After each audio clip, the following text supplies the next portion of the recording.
Welcome back to Vass Reacts, and today we reacting to, wait, remember Kappa Mikey? So it's this guy that recently started popping up on my home screen recommendation page, Joy and Fringe. And I've been talking about all these old nostalgic shows. All I've been saying is, wait, remember LT? Or like old nostalgic shows that no one don't remember that I will bring up and nobody remembers at all. They was like fever dreams. So I seen this. Wait, remember Kappa Mikey? I was gonna watch it by my lonely, but I need people to agree with me on this. Kappa Mikey was the best show on Nicktoons. Not the best show, but it was the most funny. I'm not most funny. During the time, it came out when 3 Deliveries, Speed Racer Next Generation, then it was Kappa Mikey. That was a good era of Nicktoons Network. So we're gonna react to this. We're gonna see, cause I've been seeing all his videos pop up recently, and then I don't know if my computer, YouTube is hearing me having these miney fever nostalgic dreams, but I guess they do. So let's get into this. Alright, this video was a long time coming. For the past several months, I have teased talking about this show, but I figured fine, it was finally time to talk about Kappa Mikey. Since I'm covering a bunch of Nickelodeon and Nicktoons shows recently and going forward, what better time than right now? And to appease the horde of comments I will get under this video, Kappa Mikey for Nickelodeon All-Star Brawl. Now that that is out of the way, happy November, aka December Part 1. We have a fun month ahead of us because I have been teasing with the Nicktoons stuff. Welcome to The Fault in Our Nicktoons. Yeah, it's the best title for this I'm coming up with. So yes, we're going to take a look at the show Kappa Mikey, the history behind it, what happened to it, and why I, and by extension maybe you, barely remember it. The best thing, I remember Kappa Mikey like nothing. Kappa Mikey was an animated Nicktoons series that ran the point was he was American coming to Japan to start a new life, to be successful, but when he moved to Japan, it's like an anime type of concept. Yo, best show, yo, best concept. From February 25th, 2006 to September 20th, 2008, for a total of 52 episodes. The series parodied Japanese anime while playfully highlighting the differences between Western and Japanese animation styles and tropes. While Kappa Mikey was produced exclusively for Nicktoons, Nickelodeon, as its parent network, aired new episodes on its channel, as well as a way to kind of help promote the show in 2006 to the start of 2007. Kappa Mikey is based around Michael Mikey Simons, a 19-year-old American actor stylized after Western cartoons from Cleveland, Ohio, who wins a contest to appear on the Japanese tokusatsu show Lily Moo, where his anime-style co-stars represent different common anime cliches. Mikey's character outside of Lily Moo is friendly and curious, but also naive and arrogant, with this naivety and arrogance often leading to the major conflict of the episode. Kappa Mikey pulls humor from the fish out of water element of Mikey being from the United States and now being in Japan, as well as playing off the fun anime cliches and tropes that he is now presented with. A rejected design of Pikachu, a version of Goku they found in a Walmart bargain bin, Sailor Moon's backup dancers, you get it. That's not to discredit or demean them in any way, that's clearly the inspiration they are drawing from to portray these tropes. And usually when it comes to animation style mixing, it's very hit or miss, and for me, in most cases, is a miss. There's just something so jarring about it. But here, for Kappa Mikey, the juxtaposition of Mikey's Western animation and, well, everyone else's Japanese anime-inspired animation really helps emphasize the fish-out-of-water feeling. Meaning, I kind of like the mixing of the animation. Exactly, that was a good thing. Like, that was really a good, like... This is the end of anime as we know it. Within the world of Lily Moo, Mikey plays the lead role of that whole concept was like one of the best concepts. Western cartoons mixed with the Japanese style anime tradition thing.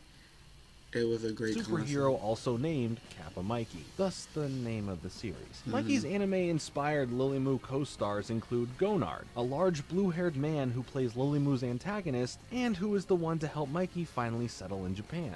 Gonard is also good-natured, friendly, and not too bright. Lily is one of the stars of Lily Moo and Mikey's big love interest through the series, despite her initially disliking him since he took her spot as the star of Lily Moo. Such a Sharpay Evans move. There's Guano, a purple furry mammalian creature with a blue gem in his chest who not only acts in Lily Moo, but also works as the fictional show's director, writer, and creator. Pikachu? More like Pikachu, am I right? Like, not only is little Guano here a star, but he's directing and writing and making a paycheck and paying bills. What has Pikachu ever done outside of mooch free trips around the Pokemon world with Ash? Nothing. Think about that. Guano's numerous roles and responsibilities often cause him to come across as nervous and stressed out, mostly because he is. Finally, there's Mitsuki, a capable blue-haired woman who has a crush on Mikey throughout the series, though he never seems to realize it. While on Lily Moo, she plays a tough, no-nonsense character. Outside of the show, she's a sweet and loving girl who serves as the heart of the team. Also working on Lily Moo alongside the show's cast, but behind the scenes, is Ozu, the owner of Lily Moo Studios and Lily Moo's executive producer. He's an overbearing and controlling boss who does not hesitate to yell at the cast members when things go wrong. Also, his yes man. Yes, man. There's also Brozu, Ozu's 1 second older twin brother who's obsessed with hip-hop dancing. He most likely appears as a conflicting force against Ozu with his different opinions about how Lily Moo should run and what the show should be about, much like how y'all still argue about the different logos and how they do or don't fit the vibe of the channel.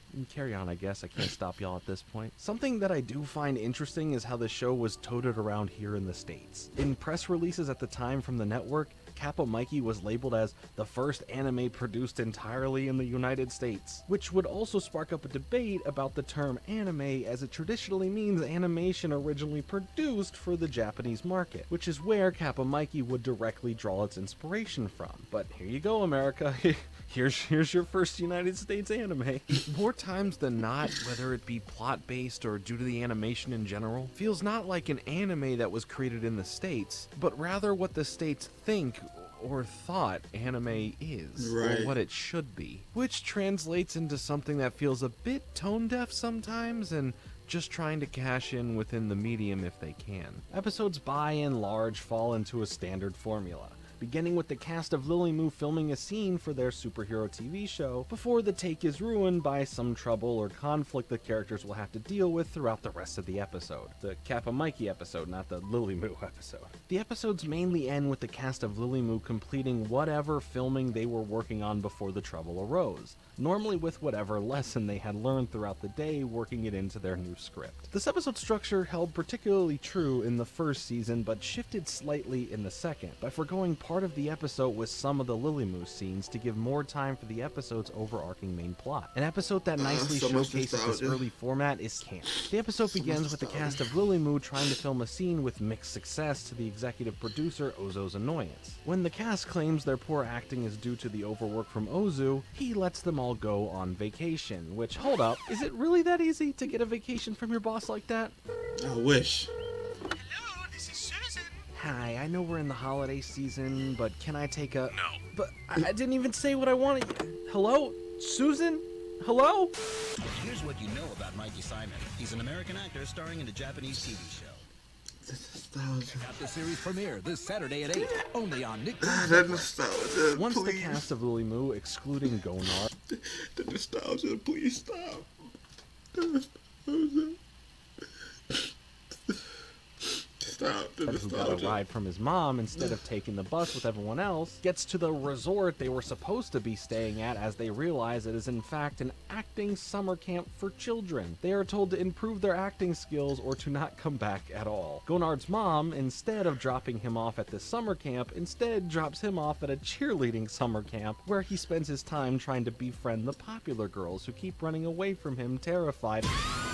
During the rest of Lily Moo's cast time there at the acting camp, Mikey's stage fright and the source of his childhood trauma is explored and worked through. By the time the cast, including Gonard, get back to the studio, their acting skills have improved, and they are ready to finish their Lily Moo filming with help from the kids they met at the camp. Little note that the theme song here is actually sung by the Japanese punk band The Beat Crusaders, and it slaps. Kappa Mikey was created We by could have Larry played the full a thing. writer, producer, and photographer who has was best known as the former CEO of Animation Collective, before it shut down in 2014. Through his time running Animation Collective, Schwarz worked on a variety of projects, including Thumb Wrestling Federation, a live-action show centered around thumb wrestling Speed Race: The Next Generation, which was based on the classic Speed Racer franchise following the events of the 1967 Japanese series, and the Kappa Mikey spin-off series Dancing Sushi, which is centered around 4 sushi characters who want to be pop stars. 2 quick notes. Episodes of Dancing Sushi can be found on YouTube if you look for them, and Kappa Maki is a type of sushi also known as a cucumber roll. Kappa Maki sounds like Kappa Mikey. I might be not even saying it right, but that also might be the initial inspiration behind Dancing Sushi, was that joke there. And let me just reiterate, if this all wasn't clear to you, Kappa Mikey had a frickin' spin-off property? What? In his younger days, Schwarz also worked as a child actor, before briefly trying stand-up comedy to mixed success. Easy to see where the child star actor storyline of Kappa Mikey would come from, as well as making it a comedy too, fusing all of his backstory into his work. But how does the Dancing Sushi come into play, huh? The world may never know. Now, Schwarz works as the CEO of Larry Schwarz and his band, yes, that is the actual name, of an independent studio that produces shows like Alien Dawn, a series from 2013 centered around 16-year-old Cameron Turner as he followed clues hidden in the pages of a comic book to look for his missing dad. While no formal sources have ever come forward about why he just like me, for real. Kappa Mikey was canceled, speculations, of course, have been made across the internet and fan chat rooms, just in general, that low ratings and possible low viewership. No, Kappa Mikey was canceled because Nickelodeon couldn't make up their mind what they wanted to do with Nicktoons Network. They took all the good shows they had on Nickelodeon, they threw it on Nicktoons Network like it was their throwaway channel. And Nicktoons Network had some of the best shows off the rip. They took the show I guess they wanted to make. I mean, all these shows now, I don't even watch TV no more. I know all they still probably show SpongeBob and Patrick I's on show or something like that. But they took the good shows, put it on Nicktoons Network, and I don't know what they did with Nicktoons Network anymore. I don't even watch television, but Nickelodeon fumbled that bad. Is the cause. 'Tis the story of most fates met. Like they messed up their whole the Nicktoons Network. The series just oozes that mid-2000s charm that is hard to explain what that charm really was, because it's more of a feeling and an experience rather than a distinct reasoning. Of course, the mixed animation styles remind me of when the anime craze was starting for me and those around me when I was young, and everyone was going to the Scholastic Book Fair to purchase the How to Draw manga. So now all you know how to draw is this? No, just me. Ultimately, though, I'd love to hear your thoughts on Kappa Mikey. I've only received around 900 comments a day since I first teased doing this video months back, so I'm excited to hear what you all have to say about this show. As always, I thank you all for watching, spending some time with me here today. Make sure to hit the like button and subscribe for more content like this. Follow me on Twitter for updates on content and more. I'll be back with another video soon, but until then, later. That pretty much summed it up. Kappa Mikey was a good show. Kappa Mikey was a great show. Like to some people, it probably was a fever dream, but Kappa Mikey was one of the best shows in my opinion. It's nostalgic as fuck. I remember when I first saw it, I was scared because I seen Goldenard when he was purple, and I got scared. And I went back to go watch it. It was nostalgic. It was like a real nostalgic show. Like I said, it got canceled because Nickelodeon didn't know what to do with the Nicktoons Network, and they fucked it up. They messed everything up. So, I don't know how Nickelodeon doing now. I don't know how Nicktoons Network's doing now. I don't know how Nick Jr. doing now. They messed up Noggin. They left Noggin high and dry. They canceled that. But old TV from the 90s on up to like mid 2014, that's when TV went blank. So yeah, but I really like his videos. I'm gonna keep watching them. I like that I can get a grasp of everything. I know I'm not the only one thinking of these shows. yeah, but y'all want me to react to more of his videos, let me know in the comments. I'll see y'all next time.